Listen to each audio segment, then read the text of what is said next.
Matthew 22. And Jesus answered, and spake unto them again by parables, and said, The kingdom of heaven is like unto a certain king, which made a marriage for his son, and sent forth his servants to call them that were bidden to the wedding, and they would not come. Again he sent forth other servants, saying, Tell them which are bidden, Behold, I have prepared my dinner. My oxen and my fatlings are killed, and all things are ready. Come unto the marriage. But they made light of it, and went their ways, one to his farm, another to his merchandise. And the remnant took his servants, and entreated them spitefully, and slew them. But when the king heard thereof, he was wroth. And he sent forth his armies, and destroyed those murderers, and burned up their city. Then saith he to his servants, The wedding is ready, but they which were bidden were not worthy. Go ye therefore into the highways, and as many as ye shall find, bid to the marriage. So those servants went out unto the highways, and gathered together all as many as they found, both bad and good. And the wedding was furnished with guests. And when the king came in to see the guests, he saw there a man which had not on a wedding garment. And he saith unto him, Friend, how camest thou in hither, not having a wedding garment? And he was speechless. Then said the king to the servants, Bind him hand and foot, and take him away, and cast him into outer darkness. There shall be weeping and gnashing of teeth. For many are called, but few are chosen. Then went the Pharisees, and took counsel how they might entangle him in his talk. And they sent out unto him their disciples with the Herodians, saying, Master, we know that thou art true, and teachest the way of God in truth. Neither carest thou for any man, for thou regardest not the person of men. Tell us, therefore, what thinkest thou?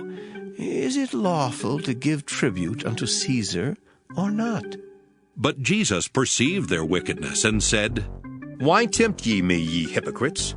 Show me the tribute money. And they brought unto him a penny. And he saith unto them, Whose is this image and superscription? They say unto him, Caesar's. Then saith he unto them, Render therefore unto Caesar the things which are Caesar's, and unto God the things that are God's. When they had heard these words, they marveled, and left him, and went their way. The same day came to him the Sadducees, which say that there is no resurrection, and asked him, saying, Master, Moses said, If a man die, having no children, his brother shall marry his wife, and raise up seed unto his brother. Now there were with us 7 brethren, and the first, when he had married a wife, deceased, and having no issue, left his wife unto his brother. Likewise the second also, and the third unto the 7th. And last of all, the woman died also. Therefore, in the resurrection, whose wife shall she be of the 7? For they all had her.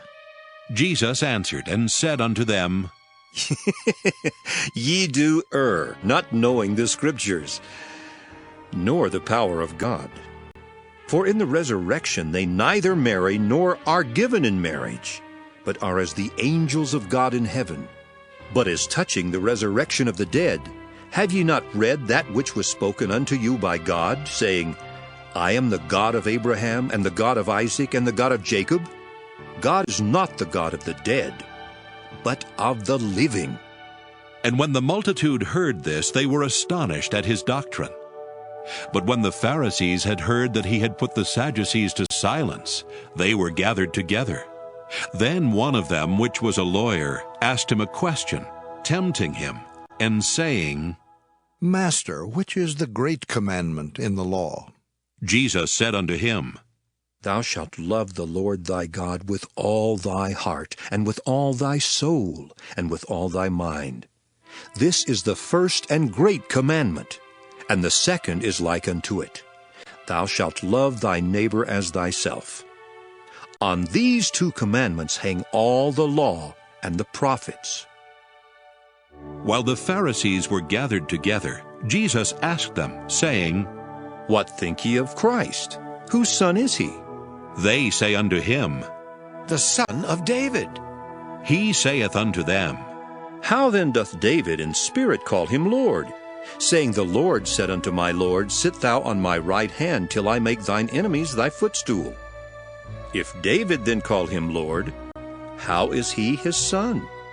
And no man was able to answer him a word, neither durst any man from that day forth ask him any more questions.